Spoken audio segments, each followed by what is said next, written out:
session. Oh, baby. I've got some fucking winners in this camp, I'm telling ya.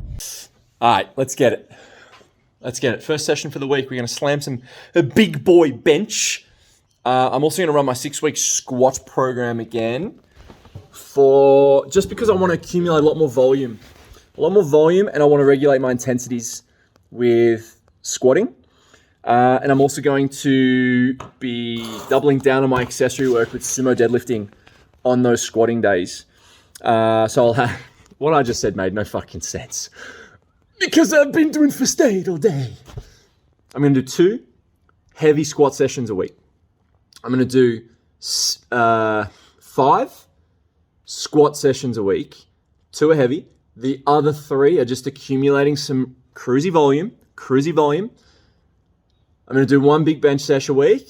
I'm going to do 1 big deadlift session a week. We're going to just roll with that for the next 4 weeks and see how it goes. The squat framework is 6 weeks. The squat framework is easy to run, so I'm just going to slam that for the next 6 weeks. Everything else 4 weeks, and we'll see how we go. Boom.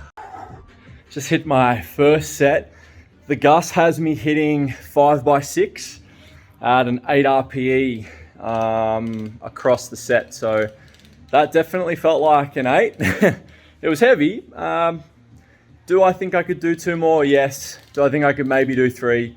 Yes. So we'll call it a 7.5, and I'll only have maybe about 90 more seconds of rest. Hit another set.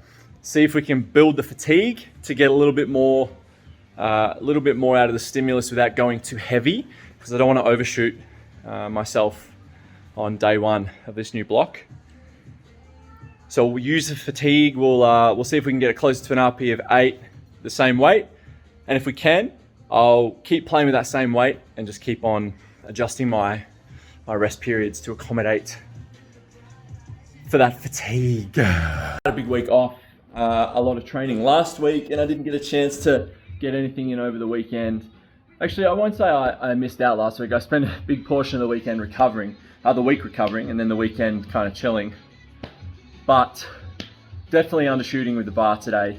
I mean, what are we on, 66?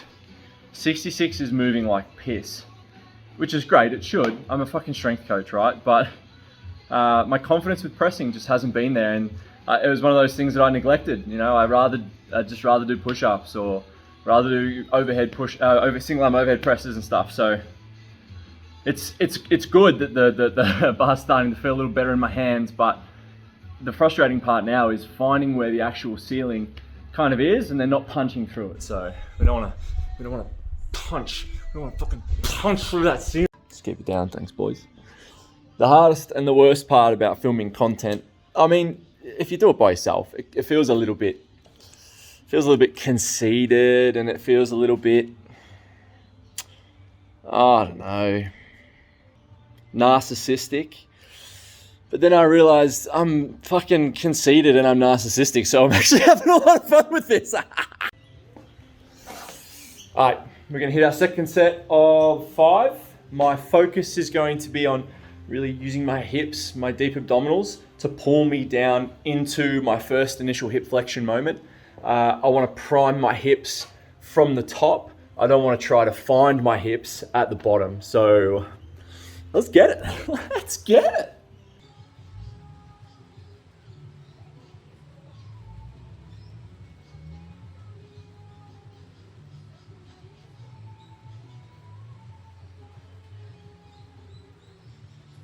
Oh yeah, that's nice.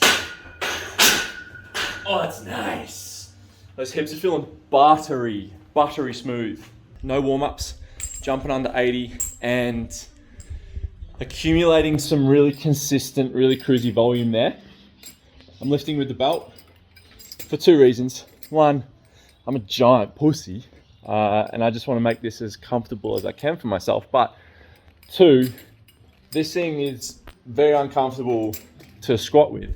I want to be getting in the volume with the belt so that I'm not being exposed to this new discomfort, like this new stimulus that's not really enjoyable when I'm hitting top efforts and I have other things to focus on. So I'm getting this in while it's light so that it's not going to be a barrier to overcome when it gets heavy. Oh. hips flexing in the first part of a squat. So if we use my last set as an example, I'm really trying to build tension for the bottom of my squat at the top when I start. I'm trying to get my hip flexors to contract as I'm moving my way down into the bottom of my squat.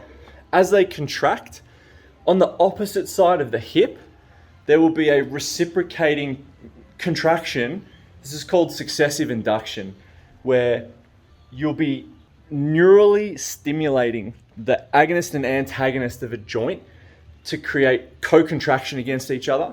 This builds a lot of tension in a joint.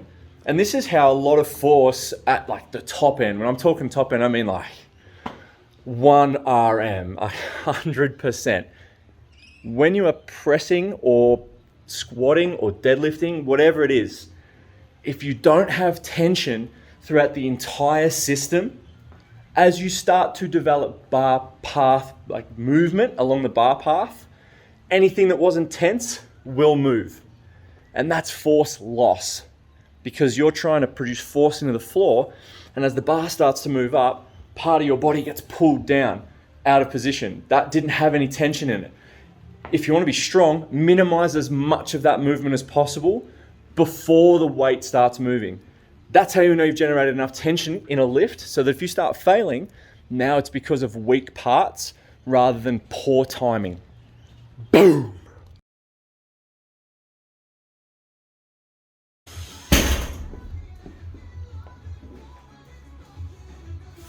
The sky's fucking blue.